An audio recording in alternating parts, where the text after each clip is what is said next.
BNP রাষ্ট্রপতিকে নিয়ে ঘোলা পানিতে মাছ শিকার করছে। এতে রাষ্ট্রপতি অপমানিত হলো না অপদস্থ হলো সেটা বিএনপির কোনো দেখার বিষয় না। গতকালকে মহান সংসদে রাষ্ট্রপতি যে ভাষণ দিয়েছে সেই ভাষণ শুনে অনেকেই রাষ্ট্রপতির উপর খুবই রাগ, বাট রাষ্ট্রপতির কিছুই করার ছিল না। কারণ বাংলাদেশের সংবিধানের নিয়ম অনুযায়ী বর্তমান সরকার মানে বিএনপি সরকার যা লিখে দিবে রাষ্ট্রপতি তা পাঠ করতে বাধ্য, আর সেটাই গতকালকে মহান সংসদে হয়েছে। এখন রাষ্ট্রপতি যখন ভাষণ দেয় তখন কিন্তু আমাদের বর্তমান যে প্রধানমন্ত্রী তারেক রহমান খুবই মুচকি মুচকি হাসতেছিল। কখন জানেন? যখন রাষ্ট্রপতি বলেছিল আওয়ামী লীগ সরকার নাকি দুর্নীতিতে চ্যাম্পিয়ন হয়েছে। 2001 সালে আওয়ামী লীগ সরকার দুর্নীতি করে বিদায় নিয়েছে এবং তৎকালীন সময় পরবর্তী প্রধানমন্ত্রী বেগম খালেদা জিয়া দুর্নীতিতে কঠোর ব্যবস্থা নিয়েছে। কিন্তু ব্যাপারটা অনেক হাস্যকর, কারণ আমরা সবাই জানি দুর্নীতিতে চ্যাম্পিয়ন ছিল বিএনপি। 5 বছরে 5 বার টানা আন্তর্জাতিক মহলে বাংলাদেশ দুর্নীতিতে চ্যাম্পিয়ন ছিল।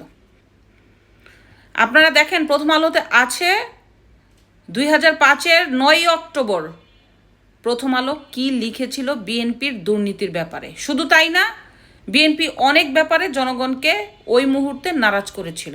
বিদ্যুৎ নিয়ে বিএনপির অনেক বড় একটা সংকট ছিল, বিএনপি বিদ্যুৎ সমস্যা সমাধান করতে পারেনি। 2 ঘন্টা বিদ্যুৎ থাকতো পুরো বাংলাদেশে, 2 ঘন্টা থাকতো না। মার্কেটে বিদ্যুৎ থাকলে বাসায় থাকতো না, বাসায় বিদ্যুৎ থাকলে মার্কেটে থাকতো না। এরপরে র্যাব কে এনেছে? বিএনপি সরকার এনেছে। ওই যে ক্রসফায়ার ব্যাপারটা সবাই মনে করে আওয়ামী লীগ, কিন্তু এটা আওয়ামী লীগের অধীন থেকে শুরু হয়নি, বিএনপির অধীন থেকে শুরু হয়েছে। 2004 সালে যখন বিএনপি প্রথম র্যাবের আনুষ্ঠানিক ঘোষণা দেয় তখন থেকে র্যাব ক্রসফায়ার শুরু করে। এমনকি গ্রেনেড হামলার মতো নৃশংস ঘটনাও বিএনপির অধীনে আছে। আপনারা সবাই জানেন বিরোধী দলদের একেবারে মাটির সাথে মিশে দেওয়ার জন্য 21শে আগস্ট যে গ্রেনেড হামলা হয়েছে সেই দায়ভার কখনো বিএনপি এড়াতে পারে না। আওয়ামী লীগের অনেক কর্মী এই 21শে গ্রেনেড হামলায় মারা গিয়েছে, শহীদ হয়েছে এবং নৃশংসভাবে আহত হয়েছে।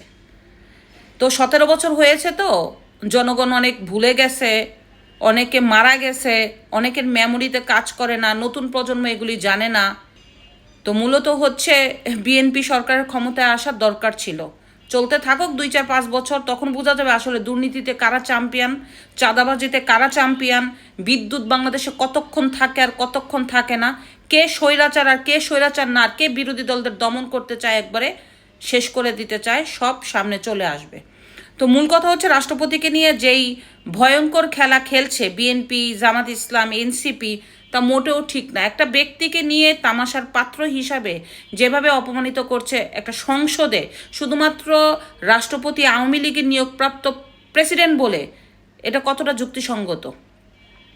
রাষ্ট্রপতি সবার ফুটবলের মানে ফুটবল হয়ে গেছে, সে লাথি দেয়, সে লাথি দেয়, সে লাথি দেয়। বিএনপিও শেষ পর্যন্ত শেল্টারের নামে রাষ্ট্রপতিকে অপমান করার সুযোগটা ছাড়লো না।